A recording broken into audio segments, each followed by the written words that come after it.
جو نظام ہے جس کو شریعت کا نام دے کے وہ ایک پرچار کر رہے ہیں، تو اس سے لوگوں کو کنفیوز کر رہے ہیں، اور بہت سارے لوگ باقی جگہ میں بھی کنفیوز ہو رہے ہیں کہ شاید واقعی یہ کوئی ایسی نظام لے کے آ رہے ہیں جو کہ بہت ہی اچھا ہے۔ اصل بات یہ ہے کہ دونوں بہت بڑے مسئلے ہیں، اور بلوچستان میں جو ایک چیز 60 سال سے ہوئی ہے وہ یہ ہے کہ جو ناانصافی کی اتنی دیر چلتی رہی ہے، تو اب وہ کوئی صحیح کام کرنے کی کوشش بھی کی جائے تو ایک ایسا ذہن بن گیا ہے کہ وہ ایک لحاظ سے آپ سمجھیں کہ پیرانوائڈ ہو گئے، وہ کہتے ہیں کہ یہ تو جی ان سے کوئی خیر کی توقع نہیں ہے۔ اور دوسری بات یہ ہے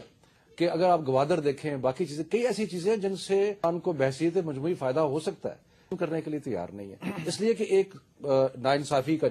تیسری بات یہ ہے کہ پھر آپ جس طرح 3 لیڈر ان کے قتل ہو گئے، اب اس میں کیسے قتل ہوئے، کیا کوئی اس میں کون ملوث تھا، کیا کوئی ڈکیتی ہوگی یا کوئی لوگوں نے قتل کر دیا، یا مطلب جو بھی صورتحال ہے، اس سے ایک جو وہ ایک پہلے سے جو ایک ذہن اس بات پہ بنا ہوا ہے کہ ہمارے شاہ ناانصافی ہوتی ہے اور یہ باہر سے آ کے ہوتی ہے اور یہ وفاقی حکومت کر رہی ہے یا پنجابی کر رہے ہیں۔ اب دیکھیں جو ریئیکشن وہاں پہ، اس کے بارے میں کوئی بات نہیں کرتا کہ تربت اور مند اور ان کے علاقے سے سارے جو نان بلوچ ہیں ان کا جبرن انخلا ہو رہا ہے، وہاں پہ قتل ہو رہے ہیں ایسے لوگوں کے جو نان بلوچ ہیں، تو یہ ایک عجیب قسم کی وہاں پہ لہر آپ نے تربت اور مند جی تو اس وقت ہماری یہ خوش قسمتی ہے کہ ہمارے نمائندے جناب سید صاحب اس وقت تربت میں موجود ہیں اور ان سے ہم بات کریں گے۔ السلام علیکم سبوق صاحب۔ وعلیکم السلام میر صاحب۔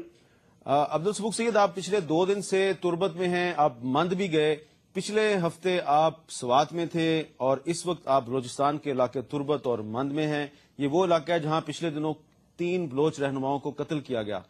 کیا فرق نظر آتا ہے آپ کو بلوچستان کی صورتحال میں اور سوات کی صورتحال میں؟ آپ دونوں علاقوں کا دورہ کر چکے ہیں۔ میر صاحب،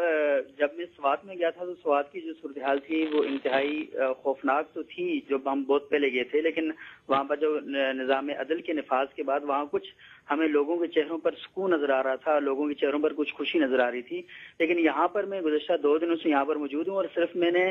تربت نہیں بلکہ یہاں کے علاقے ہیں تم، مند، بلیدہ، زامران، مرغاب، پنجگور اور یہ جو تربت میں اس وقت میں موجود ہوں، تو ان تمام علاقوں کے اندر میں گیا ہوں۔ میر صاحب، یہاں پر مجھے لوگوں کے چہروں پر بہت زیادہ مایوسی اور بہت زیادہ تشویش جو ہے وہ نظر آتی ہے، اور اس کے ساتھ ساتھ جب سے یہ 3 بلوچ رہنما یہاں پر ان کا مرر ہوا ہے اس کے بعد صورتحال انتہائی بری حد تک آگے چلی گئی ہے۔ اور یہاں پر میں آپ کو بتا نہیں سکتا کہ دیوار پر اس قسم کے نعرے لکھے ہوئے ہیں پاکستان کے بارے میں کہ جو شاید میں یہاں پر ان کا یہاں پر نعروں کو میں بتا دوں تو شاید پورے پاکستان کے لوگ بہت زیادہ تشویش کا شکار ہو سکتے ہیں، لیکن اس ساری صورتحال کو میں ایسے کر کے بتا نہیں سکتا۔ اور یہاں پر اس ساری صورتحال کے سارے چہرے کے پیچھے جو چیزیں ہیں وہاں پر دیکھی جا سکتی ہیں وہ بھی انتہائی تشویشناک صورتحال ہے۔ میر صاحب، سارے علاقے کے اندر لوگوں کے پاس پانی نہیں ہے، وہ گدلا پانی پینے پر مجبور ہیں، اور اگر وہاں پر لوگ بیمار ہو جاتے ہیں، ان کو کوئی پریشانی ہو جاتی ہے تو وہ بیچارے جب اسپتالوں کا رخ کرتے ہیں تو پہلے تو اسپتال ہی موجود نہیں ہے، اگر اسپتال ہیں تو وہاں پر عملہ موجود نہیں ہے، اگر عملہ ہے تو وہاں پر لوگوں کے لیے کوئی صاف دوائیاں وغیرہ میسر نہیں ہیں۔ اور میں نے یہاں پر مختلف جو کالجز اور اسکول ہیں ان کی جب حالت دیکھی تو اسکول تو یہاں کھنڈر بنے ہوئے ہیں، اور جو کالجز ہیں وہاں پر لڑکے جو ہیں وہ ہمیں یہ بتا رہے تھے کہ یہاں پر ہم سائنس کا سبجیکٹ لینا چاہتے ہیں، ہم پڑھنا چاہتے ہیں، تو یہاں پر صورتحال یہ ہے کہ جو ایکسپیریمنٹ کرنے کے لیے ان کے پاس آلات ہی میسر نہیں ہیں۔ اور ایک لڑکے نے مجھے بتایا کہ وہ میٹرک میں انہوں نے جو مینڈو کو بیہوش کیا تھا تو نسوار دے کر مینڈو کو بیہوش کیا تھا کہ ہم اس کا جو آپریشن کا پروسیس ہوتا ہے، جو ڈائجسٹو سسٹم ہے، اس کو اسٹڈی کرنے کے لیے وہ نسوار دی گئی تھی۔ اور اس کے علاوہ میں یہاں پر بتاؤں جی میر صاحب، آپ خود بھی یہاں پر 2 سال پہلے آئے تھے سیلاب کے متاثرین کو دیکھنے کے لیے۔ لوگوں نے مجھے بتایا کہ آج سے 2 سال پہلے ہم میر صاحب آئے تھے یہاں پر سیلاب کے متاثرین کو دیکھنے کے لیے، اور اس کے بعد یہاں پر 2 سال سے وہی صورتحال ہے۔ اور آپ کو پتا ہے تربت اور مکران ڈویژن میں یہ جو سارا علاقہ ہے اس میں گرمی کتنی شدید ہوتی ہے، اور جو ٹمپریچر ہوتا ہے 52 سے ہمیشہ زیادہ ہی رہتا ہے، اور سردی اور یہ جو علاقہ ہے یہاں پر زیادہ لوگ گرمی کی وجہ سے بے ہوش ہو جاتے ہیں۔ اور میر صاحب، میں نے خود ان لوگوں یہ بتائیے کہ سبوق، یہ بتائیے کہ حکومت کی رٹ کتنی ہے اس علاقے میں؟ حکومت کی رٹ نظر آ رہی ہے آپ کو؟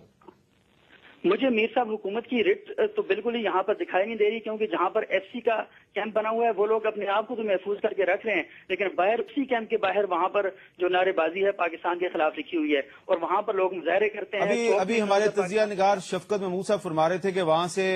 جو غیر بلوچی ہیں، خاص طور پہ پنجابی، ان کا انخلاء ہوا ہے۔ کتنی تعداد میں ان کا انخلاء ہوا ہے؟